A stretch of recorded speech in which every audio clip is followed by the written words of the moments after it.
होते हैं जो नेगेटिव की तरफ जाती है, नकारात्मकता की तरफ जाती है। और हम लोग जब नकारात्मकता की तरफ जाते हैं तो हम एक तरह से नीचे गिरते हुए आते हैं। जैसे हमने अपना उस चित्र में हमने आपको अपने आप को देखा कि काले, धंधे, नग्न ऐसे पुरुष नीचे गिरते थे, जो पहले नरक में गिर रहे हैं, तो हमने वो देखा। तो इसके साथ-साथ जो कुशल जो बातें हैं, अ, अच्छी प्रवृत्ति, अच्छा जो ये है आचरण है, अच्छा कर्म है, अगर हम करते हैं तो हम एक तरह से क्या होता है, एक ऊँचाई के विकास की तरफ जाते हैं या इंडिविजुअल करते जाते हैं या थोड़ा-सा व्यक्तिगत जाते हैं, एक अपने मन से सुंदर अपने विचारों का एक प्रदान होता है। लेकिन अगर उसकी स्मूर्ति हो गई तो फिर से हम काले भागने को आते हैं। तो इस तरह से फिर हमने 6 मानसिक अवस्थाएँ देखी। लोग देखते हैं, 6 लोग किस तरह से काम करते हैं, बुद्ध वहाँ क्या कह रहे हैं, और इसके आगे हम 12 कड़ियाँ देखी, जो हमारे लिए बहुत ही महत्वपूर्ण है। और हम ये जो चक्र है, ये चक्र में हम अपने आप घूमते रहते हैं। हमें कोई घुमाने वाला होता नहीं है, लेकिन हमारे कर्म इतने प्रभावशाली होते हैं, हमारी स्थिति इतनी ज़बरदस्त होती है, हमारा जो मैकेनिज़्म है, मेंटल का मैकेनिज़्म, मन का हज़ारों साल से जो मैकेनिज़्म है, वो इतना स्ट्रॉन्ग है कि वह एक शुरुआत होते ही गुस्से का निर्माण हो जाता है और वो हमको रोक नहीं पाता हमेशा, तो वो अपने आप ही बढ़ जाता है। इसको हम प्रतिक्रियात्मक एक्सक्यूज मन, मी सर। यानी सर ऐसा मन। आवाज कम आ रहा है आप सर आप। मेरा हेलो, हाँ सर, थोड़ा आवाज कम आ रहा है आपका। आवाज कम आ रहा है क्या? जी सर, आवाज का थोड़ा, हाँ आवाज कम है, थोड़ा कम आ रहा मुझे है। चेंज करना पड़ेगा फिर वो हेडफोन वगैरह। हाँ, हेडफोन चेंज कर लीजिए।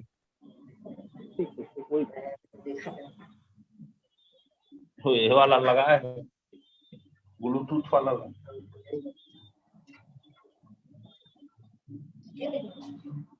हेलो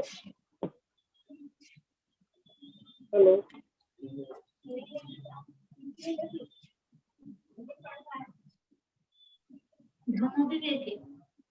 हेलो, अभी आवाज आ रहा है? हाँ सर, अभी ठीक है। अभी ठीक आवाज आ रहा है ना? तो शायद हेडफोन चेंज करने से फायदा हो जाएगा। एक मिनट। तो ये जो भव चक्र है, जो हम अभी हमने जो पढ़ाई की, तो उसमें हमने देखा कि हम एक तरह से मैकेनिज्म की तरह कार्य करते हैं। हम एक तरह से प्रतिक्रिया देते हैं हर चीज को। हम यानी एक तरह से हम में वो फीट है, हम में वो संस्कारित है, हम में वो अजागृति से वो आती है। वह एक तरह से हमको क्या करती है, जैसा उन्होंने बहुत अच्छा मतलब एक उदाहरण दिया है कि जस्ट स्पर्श होना और उसकी वेदना आ जाना। यानी उन्होंने बहुत सुंदर उदाहरण वहां पर ही दिया था कि वो जो रेलवे स्टेशन में जो ये होता है मशीन, वेट मशीन, उसमें पैसे डाले और तुरंत टिकट आ जाए। यानी कहने का अर्थ कैसा है कि हम पर कुछ करना नहीं पड़ता। जैसा किसी ने अपने को गाली दी, हम तुरंत ही उसे गाली देते, तुरंत। तो ये लोभ द्वेष मोह के इससे बंधे हुए हम लोग हैं। तो इसमें हमारा सूचक मन काम नहीं करता, तो हमारा इसमें प्रतिक्रियात्मक मन काम करता है। अभी सृजक मन क्या करता है? सृजक मन आदमी को मुक्त करता है, सृजक मन आदमी को कलात्मक करता है, सृजक मन आदमी को आनंदित करता है, सृजक मन आदमी को नई चीजें निर्माण करने के लिए उत्साहित करता है, वो प्रेरणा देता है। सृजक मन हमको अंदरूनी आनंद देता है, जिस तरह से प्रतिक्रियात्मक मन हमको क्या करता है, अंदरूनी दुख देता है। तो इस तरह से सृजक मन जो होता है वो आदमी को थोड़ा सा हट के रखता है, जो हमारा मैकेनिज्म है उससे हमको अलग करता है। इसलिए हमने देखा कि भव चक्र के अंदर जो 6 लोक है, उसमें बुद्ध हर लोक में एक उपदेश देते हैं। तो उपदेश ये रहता है कि हमको जागरूक होने के लिए, हमको नवनिर्माण करने के लिए। और आपने देखा होगा कि तथागत बुद्ध ने जब ध्यान की प्राप्ति की, बुद्धत्व की प्राप्ति की, तब उन्होंने 12 कड़ियों का गहनता से अध्ययन किया और उन्होंने देखा कि मैं बारंबार इसी चक्र में क्या हो रहा हूँ, घूम रहा हूँ। तो इसको तोड़ने के लिए, सूचक मन को निर्माण करने के लिए कौन सा मार्ग है? तो वो जो मार्ग है वो है एक तरह से ऊर्ध्वगामी चक्राकार मार्ग। ऊर्ध्वगामी यानी क्या? ऊपर की ओर बढ़ने वाला। ऊर्ध्व यानी ऊपर, चक्राकार मार्ग है। ये भी यानी मार्ग है, यानी गोल गोल घूमता हुआ मार्ग है। लेकिन यहाँ पर अपनी जागृति है। तो इसकी जो शुरुआत होती है दोस्तों, ये बहुत ही कलात्मक होती है। हमने देखा कि हम भव चक्र में जब घूमते रहते हैं, तो भव चक्र में घूमना हमको सहज सहज जाता है। हमें कोई कष्ट नहीं करना पड़ता, हमें कोई शक्ति लगानी नहीं पड़ती। जैसा अविद्या का क्रिएशन हुआ कि वैसे ही संस्कार की निर्मिति होती है, और संस्कार की निर्मिति होती ही विज्ञान अपने आप ही क्रिएट हो जाता है, पिछले जन्म का विज्ञान। तो वो अपने आप ही क्या होता है, निर्माण होता है, क्योंकि वो मैकेनिज्म करके बिठाया गया है। और उसके बाद में अविद्या, अविद्या से संस्कार, संस्कार से विज्ञान, विज्ञान से नाम रूप, षडायतन स्पर्श। अगर विज्ञान है तो वहां नाम रूप रहेगा। जब चेतना निर्माण होती है तो मन और शरीर ये धारण करता है, इससे नाम रूप का वहां होता है। नाम रूप होने के बाद में अगर हम रूप धारण करते हैं तो हमको 6 आयतन आते ही है। आंख, नाक, कान जो है, इससे हम क्या करते हैं, बाह्य चीजों को अंदर लेते हैं। हम आंखों से देखते हैं, कानों से सुनते हैं, मुख से स्वाद देते हैं, जीभ से स्वाद देते हैं। ये सब चीजें हम बाहर से चीजें ग्रहण करते हैं। इसलिए यहाँ पर कैसा है, खुला हुआ मकान बताया गया, जो मैंने पिछले समय आपको बताया था। तो साथ ही साथ यह जो चीज है जो हम ग्रहण करते हैं, जब ग्रहण करेंगे तो उसका आस्वाद आएगा। इसलिए वहां अपने आप ही क्या कहता है, स्पर्श का बताया। षडायतन के बाद में स्पर्श होता है, और स्पर्श के बाद में होती है वेदना। जो वेदना है बहुत ही, यानी क्या बोलते हैं, इसकी बड़ी हम लोग को जागृति पूर्वक अपने को उसका अनुभव लेना पड़ता है। तो यानी जागृति पूर्वक मैं इसलिए कह रहा हूँ कि यहाँ हमें, अगर हमें मार्ग खोजना है तो ये वेदना का अनुभव हमने बहुत लेना जरूरी है। और इस वेदनाओं के बाद में जो होती है वो होती है तृष्णा। अगर हमने वेदना और तृष्णा में अगर हमने फर्क नहीं किया, या हम उसको देखे नहीं जागृति पूर्वक, तो क्या होता है, हम फिर से भव चक्र की तरफ अपने आप मुड़ जाते हैं। हमें सृजक में निर्माण करने का मौका ही नहीं मिलता, या हम यूं समझिए कि हमें दुख से दूर होने के लिए मार्ग ही नहीं है। हम वहां से फिर से गोल चक्राकार मार्ग में घूमते रहते हैं। तो साथियों, यहाँ पर स्पर्श, वेदना और उसके बाद में जो तृष्णा होती है, तो हमारा ये तरह से यानी अजागृति का मैकेनिज्म है। अब यहाँ पर जैसे मैं कहता हूँ कि वेदनाओं का अनुभव लेना, तो वेदनाओं का अनुभव हमें कैसा आएगा? तो हम अपने आप को देखते हैं, तो दुख ये हमारा प्रत्यक्ष अनुभव है। दुख से हम ज्यादा जुड़े हुए हैं। और वेदनाओं से क्या होता है, वेदनाओं से दुख ही निर्माण होता है ना। वेदना क्या करती है, हमको दुख देती है। तो यहाँ पर जो है, वो जो दुख है, ये दुख भी हमें तथागत बुद्ध ने हमारी पारंपरिक भाषा में, मतलब एक तो शारीरिक दुख होता है, एक मानसिक दुख, है ना। जो शरीर का जो दुख होता है, जो हाथ पांव दर्द होते हैं, और मन का दुख, जो हमें कोई भी वस्तुएं, कोई भी चीजें हमको चिरकाल तक सुख प्रदान नहीं करती। चाहे वो कितनी भी बढ़िया चीज हो, चाहे हमारा बहुत सुंदर सी ऐसी बाइक हो, चाहे हमारी बहुत सुंदर सी साड़ी हो, बहुत सुंदर से हमारा बाइसिकल हो, बहुत सुंदर सा हमारा घर हो, चाहे बहुत सुंदर सी अन्य कोई भी वस्तु है जो संस्कारित है, वो हमें कुछ समय तक, कुछ क्षण तक हमको सुख जरूर देती है। लेकिन धीरे धीरे धीरे धीरे क्या करती है, वह अपने आप क्या करती है, अपने को दुख प्रदान करती है। तो ये इसकी जागृति रहना, और हम क्या करते हैं, हम सुख के लिए उसको धारण करते हैं, क्योंकि वेदनाओं से फिर तृष्णा में जाने में हमको बड़ा आनंद आता है। चाहे वो गुलाब जाम भी क्यों ना हो, अगर हम पहली बार खाएं तो गुलाब जाम हमें जरूर अच्छे लगेंगे। लेकिन उसको हरदम, उसको स्वाद अगर लेते रहते कहा जाएगा, वो तो तकलीफदायक लेंगी। लेकिन जैसा ही टेस्ट आता है, स्वाद आता है, तो हम तुरंत तृष्णा में गिर जाते हैं और उपादान को क्रिएट कर डालते हैं।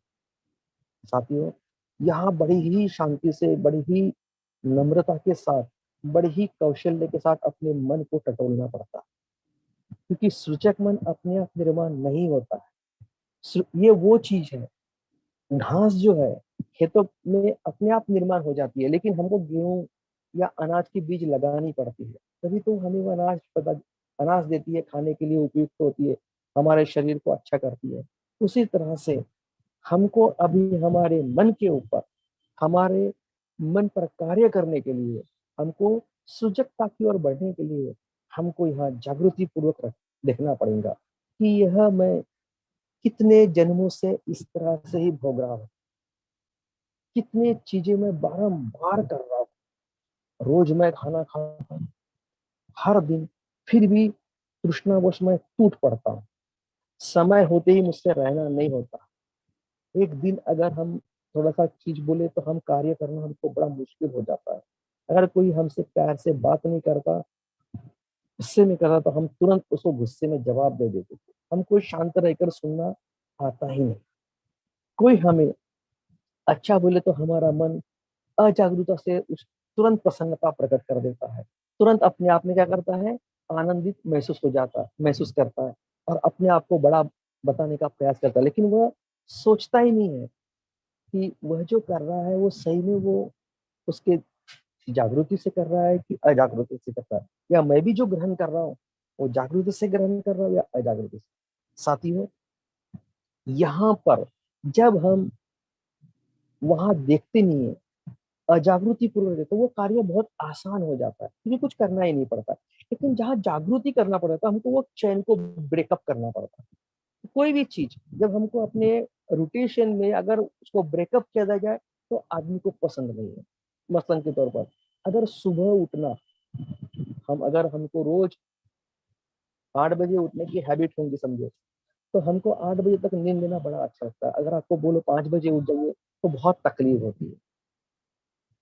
अगर आप आधा घंटा पढ़ाई करते हो, 10 मिनट पढ़ाई करते हो, या समझो कुछ लेक्चर सुनते हो, अगर आपके मन से थोड़ा सा भी विपरीत हो गया कि आप तुरंत क्या करते हो, हटकर चले जाते हो।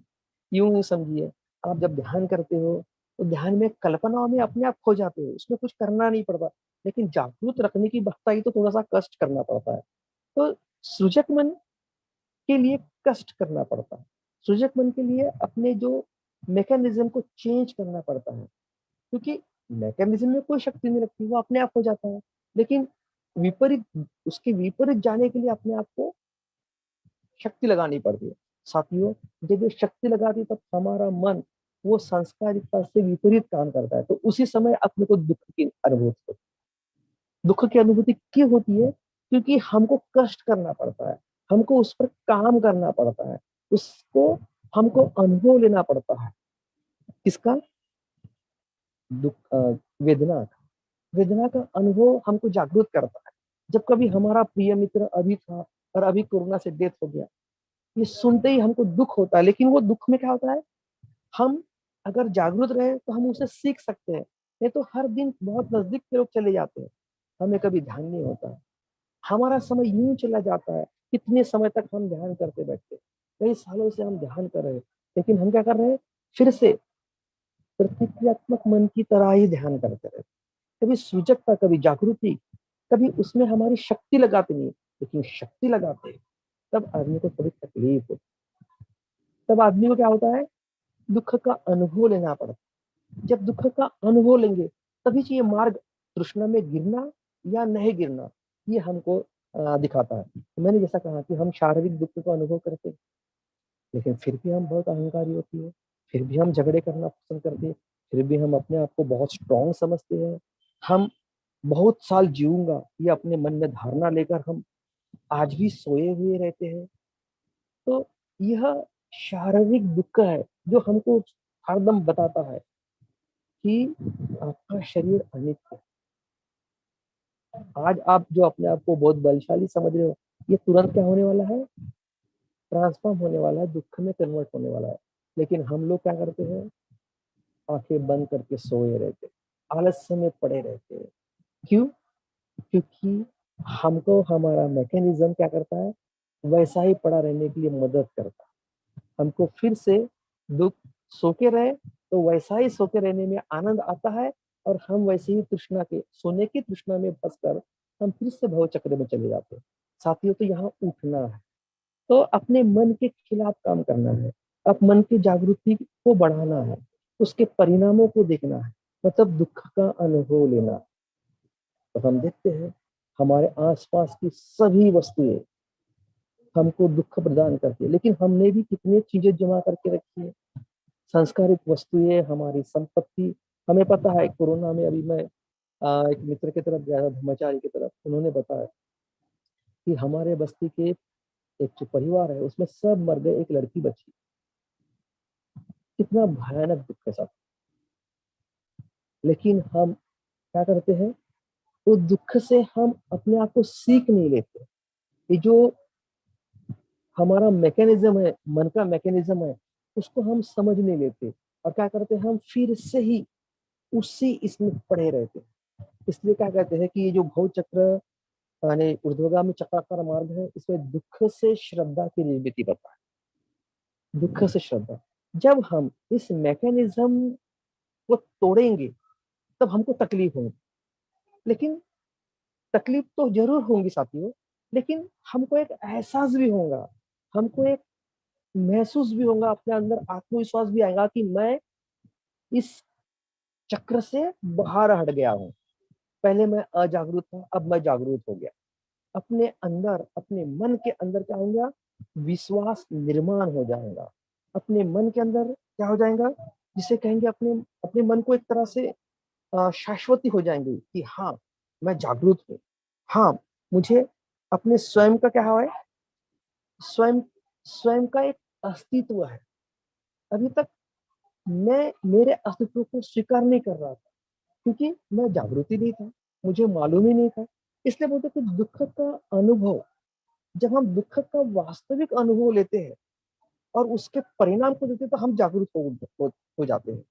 और जागरूक होने के बाद में जहाँ आदमी को लगता है कि मैं हर समय दुखी हूँ, परेशानी हूँ, तो वो कुछ दुख से हटने के लिए क्या करता है, वो स्वयं के अंदर देखता है कि मैंने क्या करना चाहिए, मैं दुख से कैसा मुक्त हूँ, ये जो दुखदायक जो चीजें, इससे मैं कैसा दूर हूँ।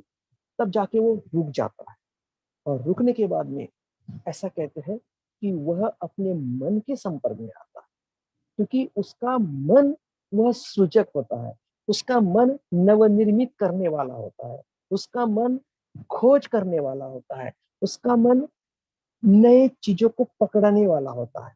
तो क्या करता है, जैसा ही दुख का संपर्क में आता है, दुख का अनुभव लेता है, और अपने जब मन के अंदर जब आता है, तो वह एक तरह से अपने स्वयं के मन से, स्वयं के दिल के अंदर जाता है, और वो स्वयं के अंदर के दिल में जब झांकता है, तो वो अपने आप को महसूस करता है कि मैं कुछ अलग हो गया हूँ, मैं वो चक्र से क्या हो गया हूँ, कुछ अलग हो गया हूँ।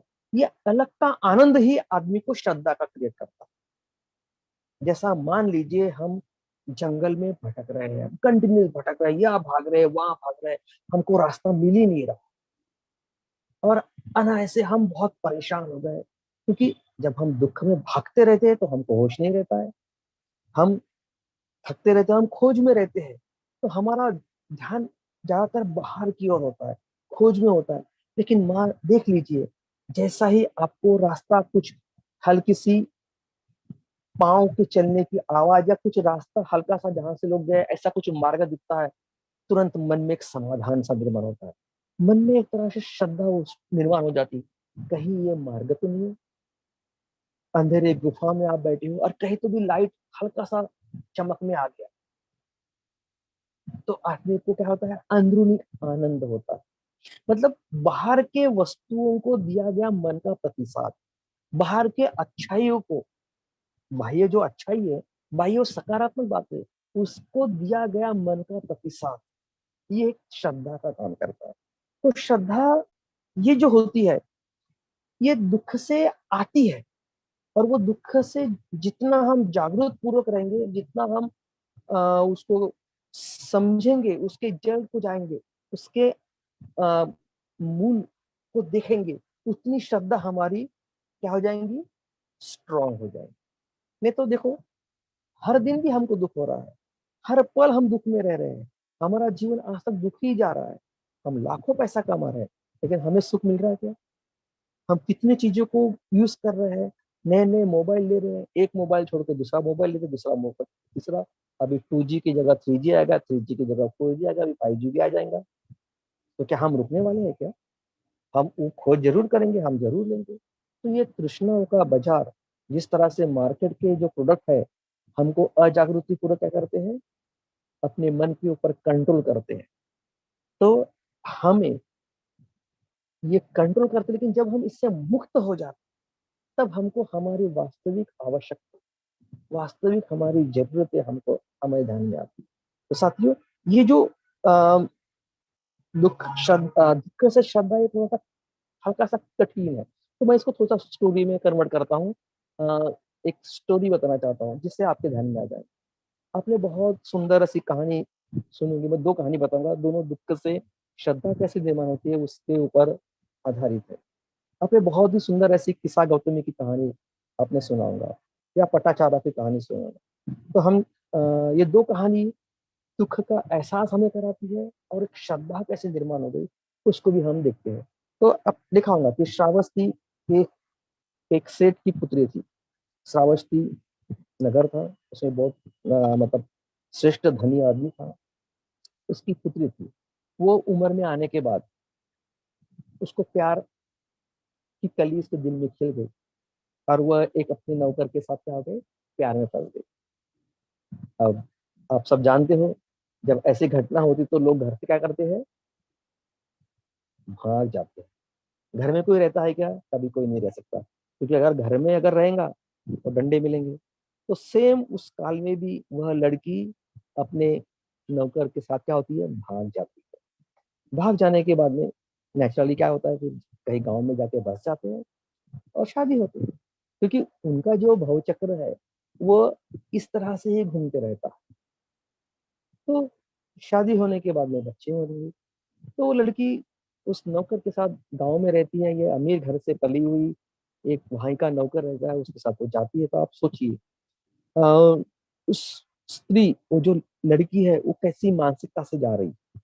अभी वो घर में रही तो बहुत अच्छा बिस्तरा मिला है, बहुत अच्छा भोजन मिला है, बहुत सुंदर कपड़े धारण किए हैं, साज श्रृंगार किया है, अपने आप को बहुत सुंदर उसने रचा है, रखा है।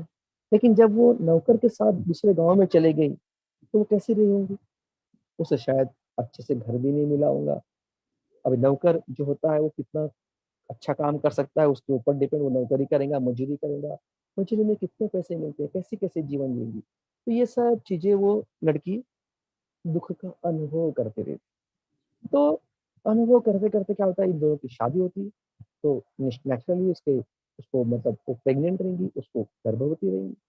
तो हर लड़की की तरह उसके मन में आता है कि मैं इस दुख में क्यों रहूं, क्यों ना मैं अपनी डिलीवरी अपने मम्मी पापा के घर करूँ।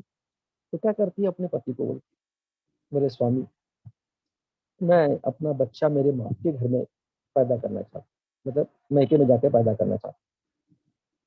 अभी ये तो नौकर रहता है, इसकी तो हिम्मत नहीं होगी कि हाँ बोले, क्योंकि इसको वहां जाना पड़ेगा, उसे भी वहां छोड़ना पड़ेगा। तो ये क्या करता है, टल मटल करते रहता है। लेकिन आखिर वो लड़की होती, माता माँ की बहुत याद आती है लड़की को।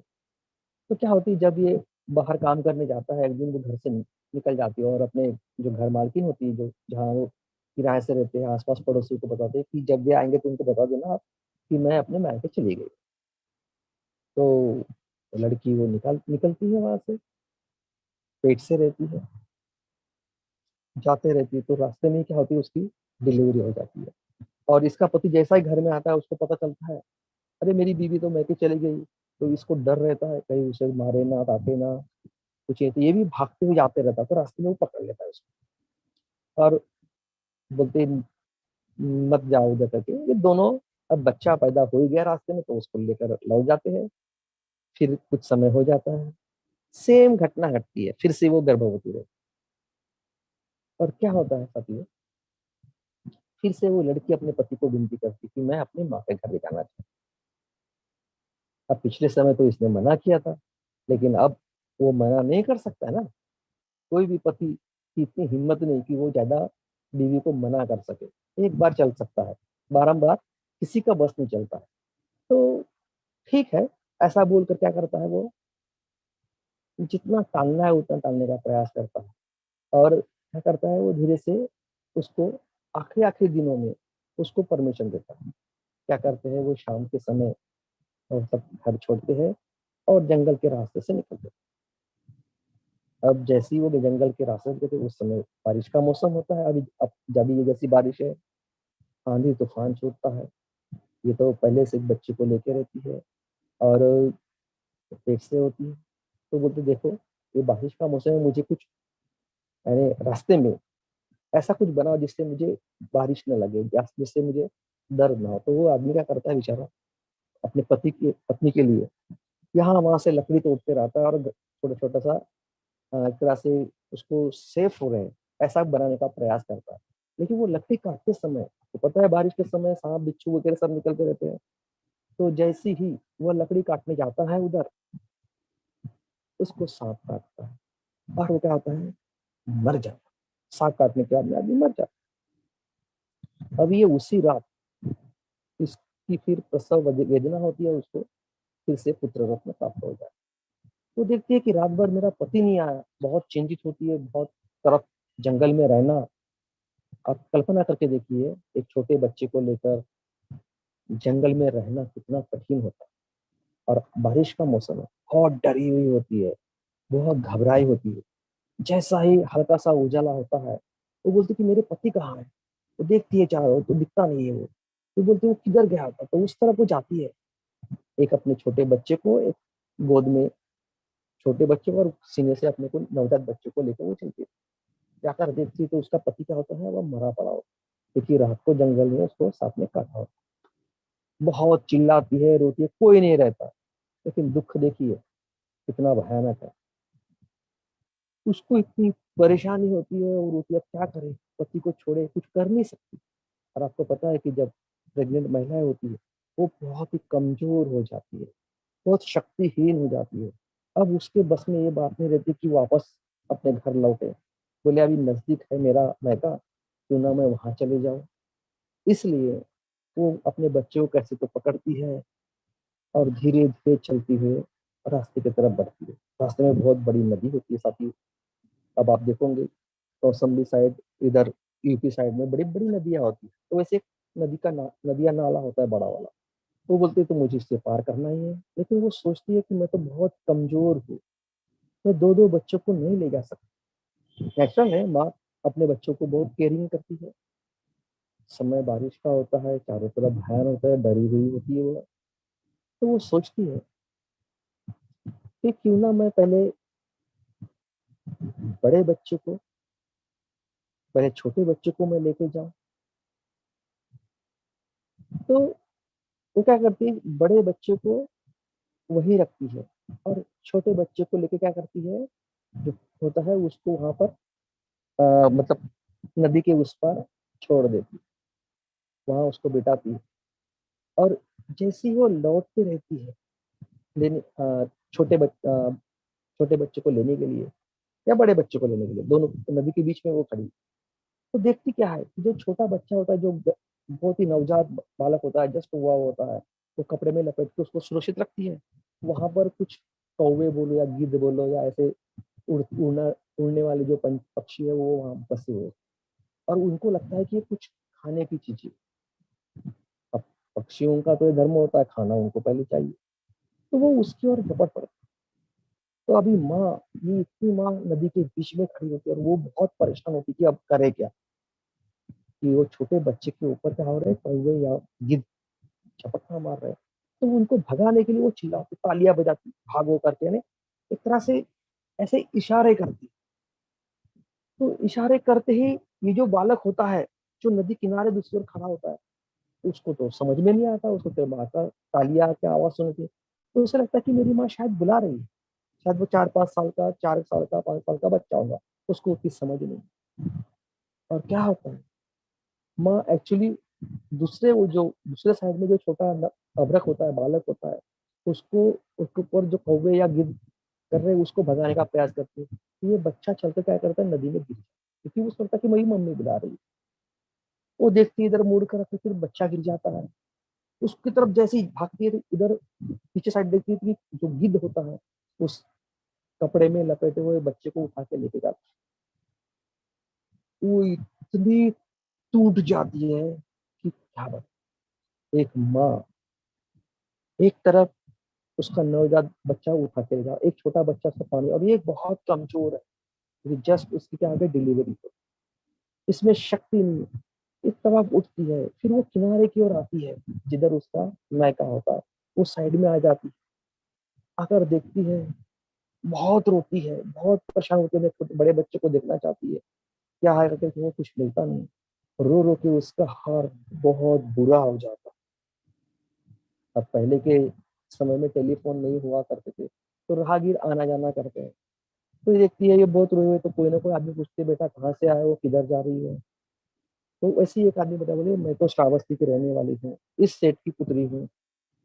तो जैसे ही बोलते तो वो राहगीर स्तब्ध हो जाता है। बोले क्या बात। बोले फिर अपन पूछते कि मेरे माता पिता कैसे हैं।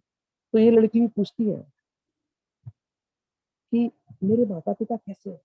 बोले बेटा मैं क्या बताऊँ, अभी जो आंधी और बारिश हुई है, क्योंकि वो बारिश का मौसम रहता है, तूफान आते रहता है। तो बोले कल जो आंधी आई थी, कल बारिश आई थी, उससे क्या हो गया, तुम्हारे पिताजी का मकान क्या हो गया, गिर गया। पहले कच्चे मकान हुआ करते थे, बड़ी बड़ी हवेलियां रहती थी, लेकिन इतना साइंटिफिक नहीं होता था वो, तो वो आंधी तूफान से गिर जाता। तो वह देखती है, बोले बेटा मैं क्या बताऊँ, तेरे माता पिता वहां दफ्तर मर, तेरे भाई भतीजा, उसके बच्चे, उसके परिवार भी दब के मर गए। ये सुनते ही उसका आखिरी जो सहारा है, आखिरी जो उसका दिल के नजदीक का धागा है, वह भी टूट जाता है। अब आप जस्ट कल्पना कीजिए, एक स्त्री के ऊपर। अब हम सब कोविड कोविड कोरोना में फंसे हुए लोग हैं, सबके घर में कहीं ना कहीं दुख, किधर ना किधर परिवार में, अपने रिलेशन में दुख हुआ होगा। आप देखिए मृत्यु का दुख क्या होता है, और ये जो होती है, ये स्त्री होती है, इसका तो पति मर जाता है। पति का दुख कुछ क्षण में ही हुआ है, एक दो दिन पहले, 4 दिन 2 दिन पहले ही मानेंगे। अभी अभी उसने अपने दोनों बच्चों को खोया है, जो दिल के टुकड़े होते हैं। आप माँ जब रोंगे तो उसका अनुभव महसूस कर सकते हैं कि बच्चे को खोना कितना कठिन है। तो वो बच्चे को खोती है, उसका दुख फिर से उसके मन पे होता है, और जैसे ही वह थोड़ा आते हैं, आगे बढ़ती है, तो उसको उसके प्रिय माता पिता का दुख का समाचार मिलता है, अपने भाई के परिवार का समाचार मिलता है। टूट जाती है, उसका जो दिमाग काम करना बंद हो जाता है, उसकी संवेदनाएं नष्ट हो जाती है, उसको कुछ भी ध्यान नहीं रहता है। आप देखते होंगे जब किसी के घर में किसका डेथ होता है, वो लोग बिल्कुल अकेले और शांत बैठे रहते, पगलों के समान, आंखों में निराशा रहती है और दुख के सागर में डूबे होते। साथियों, जिस पर इतनी व्यापदा आ गई, वो कैसी होंगी स्त्री। अब तो उसका इस दुनिया में कोई भी नहीं, वो सब याद कर करके रोते रोते उसके दिमाग पर परिणाम हो जाता है। उसके कपड़े कहाँ जा रहे हैं, कैसी रह रहे, कैसी बैठे, कोई ध्यान नहीं है। और उसके शरीर के अंग और दिखते रहते, तो लोग उसको पता चला, क्योंकि उसके शरीर के कपड़े की चिंगारियां हो जाती, उसको कपड़ों का होश नहीं रहता। साथियों, और जब वो अपने गांव में आती है, कौशाम्बी में आती है, श्रावस्ती में आती है, तो ऐसे लोगों को लोग अच्छे निगाह से देखते नहीं है। तो क्या करते हैं, उसको छेड़ते हैं, तंग करते हैं, और वो रोती रहती है, मेरा पिता मर गया, मेरा भाई मर गया, मेरे बेटे मर गए, मेरा माता पिता मर गए।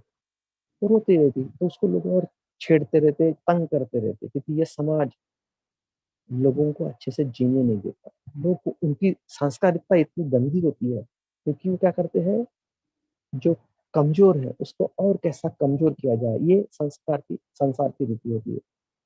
वैसे ही इसको छेड़ते रहते हैं। तो ये इतनी परेशान होती है, और हरदम लोग इसके पीछे, पागल के पीछे लोग भागते रहते, दौड़ते रहते, छेड़ते रहते, तंग करते रहते, उनको एक जगह बैठने नहीं देते, उनको मारते पीटते रहते। तो ऐसे से बहुत परेशान है, इतनी परेशान रहती है कि इसके पूरे दिमाग में बहुत ही यानी तूफान मचते रहता है, बहुत ही समस्याएं उत्पन्न होती, जब देखो तब भागना, कहीं खाना नहीं मिलता, कहीं ऐसी रहती। और अचानक ही भगवान बुद्ध की जो देशना चलती है वहां आ जाती।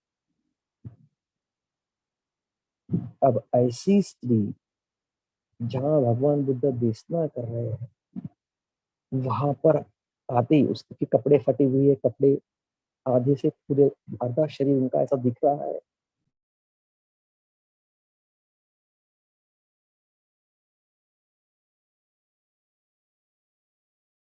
करते हैं उसको रोकने का प्रयास करते, कुछ आसपास की जो ये होती है उसकी तथागत बोलते रुक, रोको बोलते, उससे आने दो, क्योंकि बुद्ध करुणावान होते हैं। बुद्ध उस स्त्री के मन को जानते, उसके दुख को जानते। वो आती है, देखते हैं वहां पूरी शांतता रहती। देखिए सूरजक मन कैसा काम करता है, वहां सब तरफ बहुत सारे लोग होते हैं लेकिन सब शांत बैठे। उसके मन को समझ में नहीं आता कि ऐसा कैसा है, क्योंकि वह अभी तक जो जीवन जी रही थी, लोग उसके पीछे दौड़ते थे, मारते थे, हरदम मतलब आवाज की इसमें जीना था। अब वो बहुत ही शांत जगह पर आ गई। उसको देख के उसको बड़ा आश्चर्य सा होता है, क्या है। तो फिर उसका दिल अपने मन के संपर्क में आती है तो उसको दुख दिखता है बहुत भयानक। फिर से वो रो पड़ती है, मेरे माता गए, मेरे पिता गए, मेरे बेटे गए, मेरा कोई शरण नहीं, क्योंकि अभी माता पिता भी नहीं। तो बोलते मुझे कोई शरण स्थान दो। तथागत बोलते बेटी आज तो सही जगह पर आई है, अपने चित्त की स्मृति रखो बेटा, अपने चित्त से सावधान रहो, स्मृतिवान रहो। ऐसे शब्द कोई उसे बोला नहीं रहता, तो हर कोई आदमी उसके तन को झांकने वाला होता है, तन को देखने वाला होता है।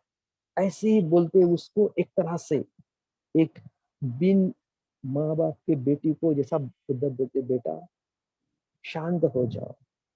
उसके दिल के अंदर क्या होता है, एक तरह से कोई तो प्यार करने वाला, कोई तो अपना सहारा है, ऐसा उसको एहसास होता है। वो शांत हो जाती है, फिर उसको अपना होश आता है, अपने शरीर का होश आता है कि उसके कपड़े फटे हुए गंदे सब दिख रहे हैं।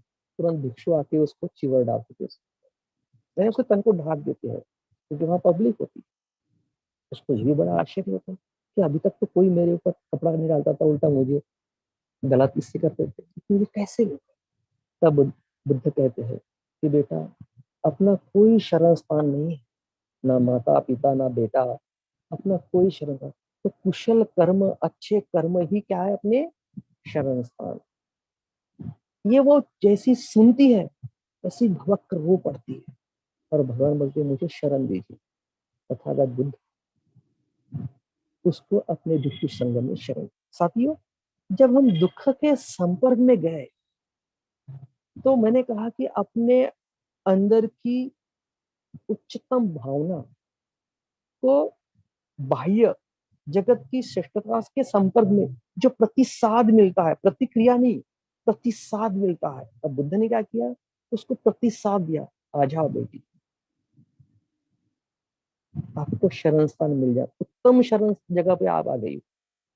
जब कोई अपने को दिलासा देता है तो हमारा विश्वास पक्का होता है, और जहां विश्वास पक्का होता है वहां पर ही क्या होता है, श्रद्धा की निर्मित होती है।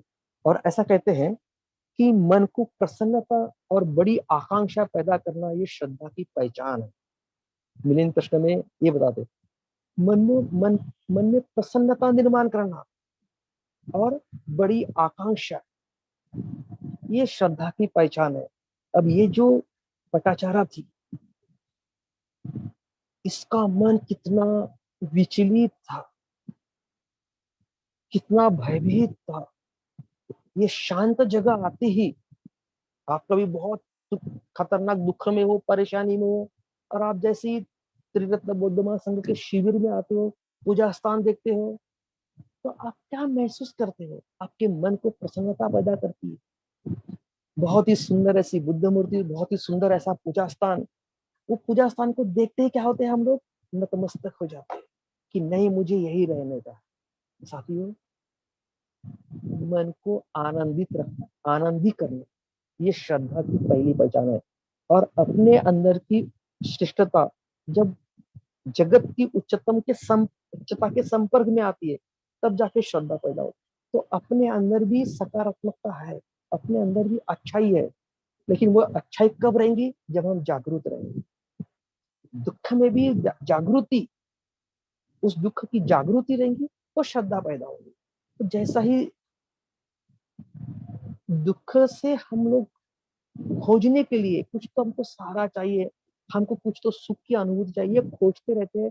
और खोजते खोजते हम बाह्य जगत की अच्छाई के संपर्क में आते हैं।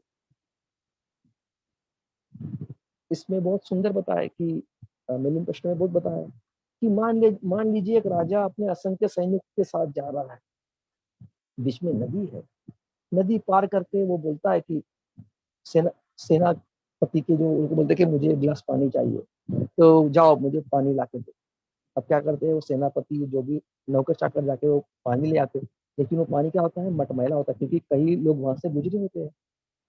तो क्या करता है वो सेवक, वो पानी तो लाता है, लेकिन एक अपना जो तुरटी होती है, वो क्या होता है, वो पानी में घुमा देता है। तो क्या होता है, जैसा ही घुमाता है, तुरंत जो गंदगी, जो मैल है, जो सब कुछ है, वो नीचे बैठ जाता है और शुद्ध स्वच्छ पीने लायक पानी ऊपर रहता है। जब वो नौकर वो देखता है कि राजा ने मुझे पानी की आज्ञा दी और मैंने कैसा शुद्ध स्वच्छ जल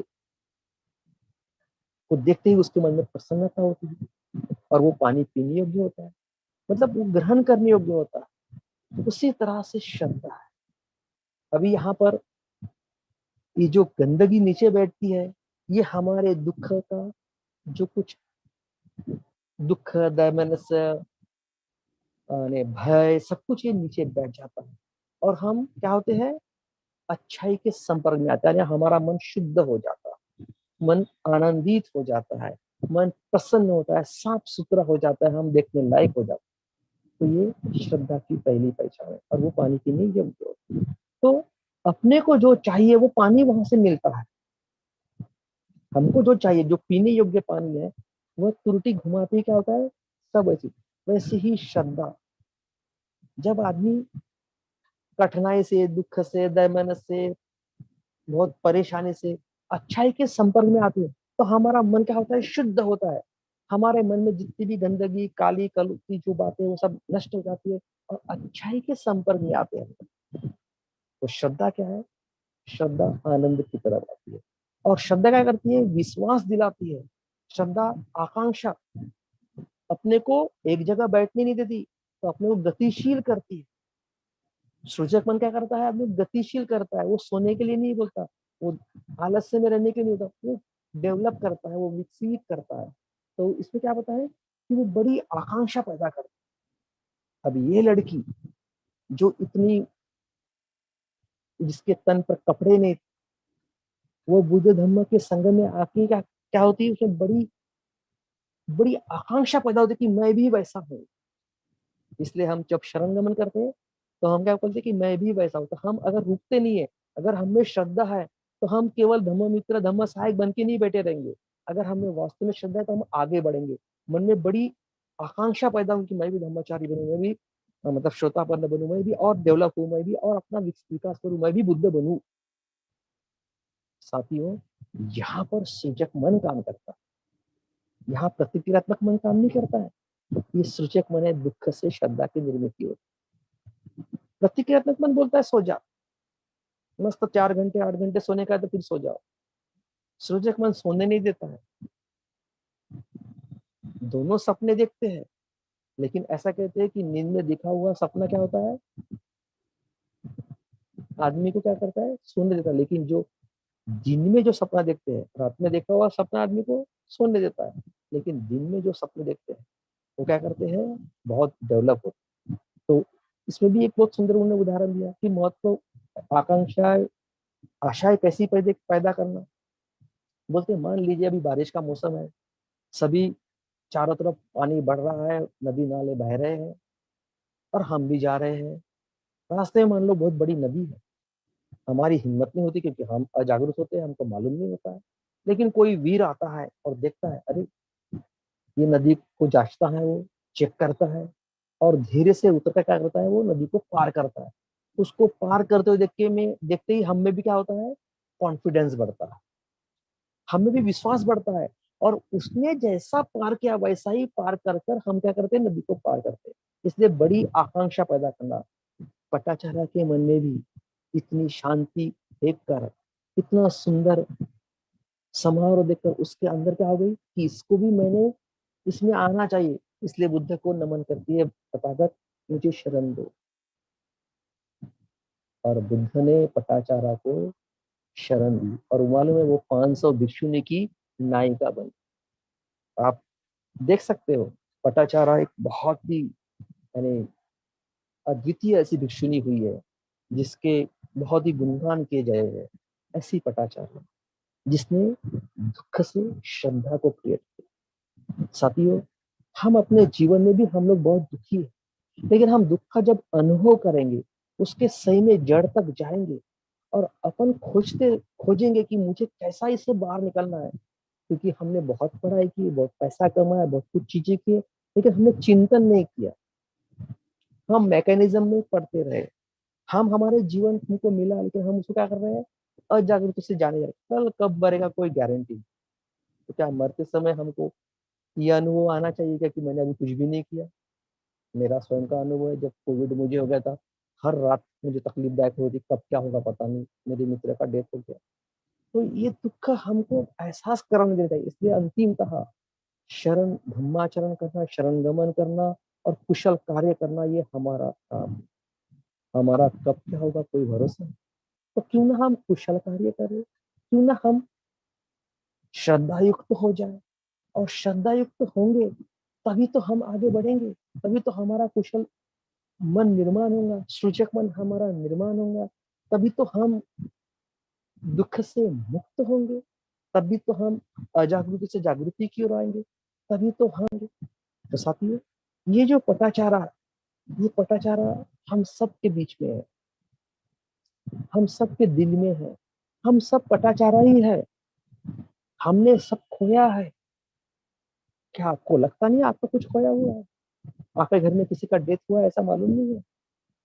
किस्सा गौतमी को ऐसा ही उन्होंने बोला था, बेटा मैं तेरे बच्चों को जिंदा कर देता हूँ, लेकिन मुझे दवा लाके दे।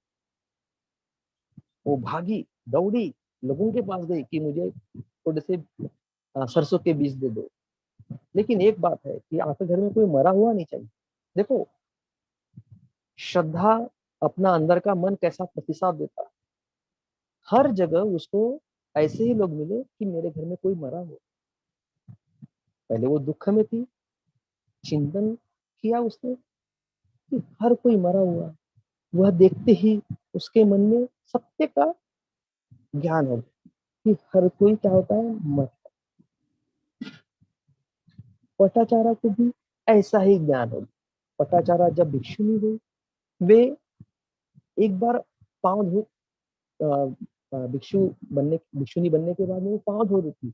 पांव धोते समय देखा कि पानी कुछ दूर जाकर नीचे जमीन में चला जाता है। फिर से वो पानी देती है, पांव धोती है, तो बोलते पहले जो जहाँ पानी गया था उससे थोड़ा दूर जाकर फिर से वो पानी जमीन में चला जाता है। फिर से वो पांव धोती है, फिर पानी डालती है, तो जहां तक पहला का पानी गया था उससे थोड़ा सा आगे जाकर फिर जमीन में जाता है। वैसे उसको ज्ञान होता है कि आखिर ये जीवन कहीं तो नष्ट होने वाला है, जो जो यहाँ निर्माण हुआ है वो नष्ट होने वाला है। उसको प्रज्ञा की समझ प्राप्त हो जाती है। तो साथियों, जब हम श्रद्धावान हो जाएंगे, तब हमारे अंदर बड़ी आकांक्षा पैदा हो कुछ करने की। हमारा चित्त क्या होगा, आनंदित हो जाए, हमको वो अनुभूति आएंगी। तो यह भी ऊर्ध्वगामी चक्राकार मार्ग है, ये स्टेप्स है, एक प्रकार की एक तरह से पायरिया है। जिस तरह से क्या बोलते हैं, कली से फूल का निर्माण होला, फूल से फल का निर्माण होला, फल से फिर बीज बनकर फिर नया पेड़ निर्माण होना। तो ये प्रक्रिया फूलने वाली प्रक्रिया है। ये जितनी अच्छी फूलेंगी उतना अच्छी चीजें निर्माण हो जाएंगी। अगर ये चीजें अगर हमने जागृति पूर्वक नहीं किया, हम फिर से अजागरूकता में चले गए तो ये वहीं के वहीं खत्म भी हो जाएंगे। इसलिए ये मार्ग है, और ये मार्ग प्रतिकारात्मक नहीं है, सृजक मार्ग है। इसमें शक्ति लगानी पड़ती है, इसमें कुशल रहना पड़ता है, इसमें क्रियाशील रहना पड़ता है, इसमें सकारात्मक भाव रख के काम करना पड़ता है, इसमें मन में श्रद्धा रख के काम करना पड़ता है, और भव चक्र का अनुभव भी लेना पड़ता है कि मैं दुख में हूं। ये भूलना नहीं पड़ता।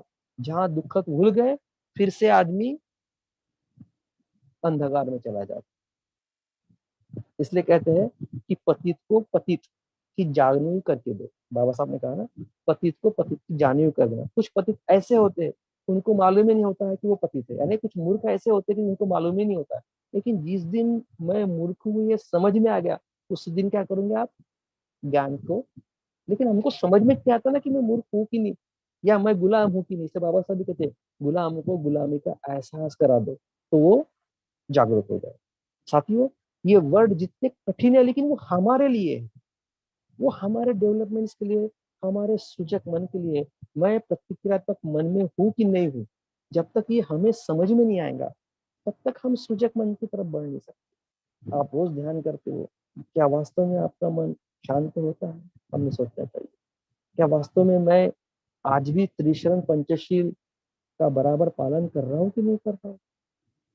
आज भी मैं शिलाचरण को बराबर गंभीरता से देख रहा हूँ कि नहीं, कि वैसा ही आज भी मेरे में कुछ परिवर्तन हो रहा कि नहीं हो रहा? क्योंकि सूचक मन परिवर्तन करता है, सूचक मन विकास करता है। ये ऊर्ध्वगामी चक्राकार मार्ग है, ऊर्ध्वगामी, ऊपर की ओर जाने वाला, विकास की ओर जाने वाला। तो क्या मेरा विकास हो रहा कि नहीं, ये देखना हमें बहुत आवश्यक है। अगर हम प्रतिक्रियात्मक मन की तरह मन को जितना समझेंगे उतना ही सूचकता की तरफ अच्छे से आगे बढ़े करें। तो साथियों, मुझे लगता है कि जहाँ पर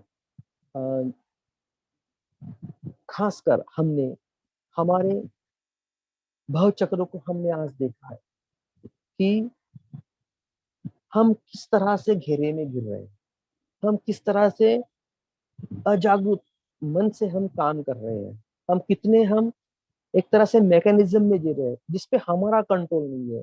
तो वो हमारा कंट्रोल कर रहा है। हम केवल क्या है, मतलब बिन जान के जागृति के लोग हैं जो उसी तरह से जी रहे। तो इसकी जागृति हमको आना चाहिए, इसकी स्मृति हमको आना चाहिए। इसलिए वेदना और तृष्णा में हमें फर्क करना है, क्योंकि ये भव चक्र को तोड़ने के लिए 3 मार्ग है। इसमें बीच का मार्ग ये बहुत अच्छा है, तो 3 मार्ग मैं बाद में बताऊंगा। लेकिन ये बीच का जो मार्ग है एकमात्र यही मार्ग है जहां से सहजता से हम तोड़ सकते हैं, जहां से सहजता से हम बाहर निकल सकते हैं, जहां से निकलना बड़ा आसान है। क्योंकि यहाँ वेदना का अनुभव है जो हमें किसी को भी पसंद नहीं है। स्पर्श का जैसे बाण हमारे चेहरे में, आंखों में जाता है और वेदनाएं होती है, उसका एहसास हमको होना चाहिए, वो पीड़ा हमको होना चाहिए, और वो होती है। पर जागृति पूर्वक हमने उसको ग्रहण करना चाहिए। जब हमें ग्रहण करेंगे तब हम फिर से तृष्णाओं में नहीं जाएंगे, फिर से हम लोभ द्वेष मोह की कृति को नहीं करेंगे, फिर से हम यानी जैसे मैकेनिज्म कृति नहीं करेंगे, फिर से हम अजागरूक कृति की तरफ नहीं बढ़ेंगे। तो हम जागृति की तरफ जाएंगे, हम प्रतिसाद देंगे, हम प्रतिक्रियाएं नहीं देंगे। और प्रतिसाद देने के लिए हमको अपने क्षमताओं को, अपने अंदर के श्रद्धा को जागरूक करनी पड़ेगी। अपने अंदर के श्रद्धा को क्या करना पड़ेगा, प्रतिसाद देना पड़ेगा। अपने अंदर के श्रद्धाओं को बाहर खुला करना पड़ेगा, उसको मुक्त करना पड़ेगा, अपने शक्तियों को बाहर लाना पड़ेगा, बाह्य सकारात्मकता के संपर्क में लाना पड़ेगा, बाह्य सकारात्मकता के अच्छाई में लाना पड़ेगा, उसको उससे मिलाना पड़ेगा। इसलिए कृति करनी पड़ेगी, जाना पड़ेगा अच्छे लोगों में, अच्छे चीजों के पास, अच्छे व्यक्तियों के पास, अच्छे जगह पर। तब जाके क्या करेंगे, हमारा मन क्या करेगा, सृजकता से प्रतिसाद देगा। और वहीं पर दुख से श्रद्धा की निर्मित हुई। दुख इसलिए है क्योंकि हम मैकेनिज्म को तोड़ रहे हैं, वो हमको पटता नहीं है, क्योंकि हम पहले से हजारों साल मैकेनिज्म में ही बसे हुए हैं। इसलिए जब वहां से हटेंगे तो कुछ तो भी अटपटा सा तो लगेगा, कुछ तो भी तकलीफ तो होंगी, कुछ तो परिवर्तन तो होगा। ये परिवर्तन ही पहले दुख देता है क्योंकि हमको पटता नहीं है। लेकिन जैसा ही हम इस परिवर्तन का अनुभव लेते, तो श्रद्धा मन में आता, अरे हमको यही चाहिए था, मुझे ऐसा ही तो चाहिए था, मुझे इस तरह का ही संग चाहिए था, मुझे इस तरह की ही मित्रता चाहिए थी जो मुझे विकास में सहायता हो, मुझे गलत गलत मार्ग से अच्छाई के मार्ग में लाने वाले हो। तो यही आदमी को श्रद्धा करती है। श्रद्धा आदमी को आनंद देती है, श्रद्धा आदमी को विश्वास दिलाती है, श्रद्धा आदमी को बड़ी आकांक्षा पैदा करती है कि इससे भी मैं पार कर सकता हूँ, ऐसा ही मैं जी सकता हूँ। तो साथियों, अपने अंदर श्रद्धा कैसी निर्माण हो, इसके लिए आप रोज तथागत बुद्ध के पास बैठते जाइए। त्रिशरण पंचशील, सकारात्मक पंचशील बोलने की प्रैक्टिस करो, वंदना बोलने की प्रैक्टिस करो, मन के अपने मन को खोलो, बुद्ध की जीवनी पढ़ो, बुद्ध एंड धम्मा को रीडिंग करते जाओ और देखिए इस राजकुमार ने अपना सब कुछ हमारे लिए छोड़ा है, बाबा साहब ने अपना पूरा परिवार हमारे लिए छोड़ा है। हमारा मन उनको प्रतिसाद देना चाहिए। उन्होंने कहा कि धर्मांतर करो तो आपका जीवन सुखी हो जाएगा। तो दुख का अनुभव बाबा साहब ने लिया और तभी बाबा साहब को जबरदस्त श्रद्धा तथागत में क्रिएट हो। वो बोले मैं कभी भी हिंदू बन के मरूंगा नहीं। ये आकांक्षा थी, बड़ी आकांक्षा, मुझे कुछ तो करना है।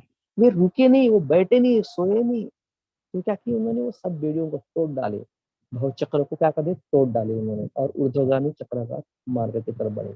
तो साथियों, मुझे लगता है कि आज हमने केवल भव चक्र का हल्का सा परिचय जो आपने पहले सुना था वो देखे, और आज हमने केवल दुख से श्रद्धा कैसे निर्मित होती है इसका हमने पाठ देखा।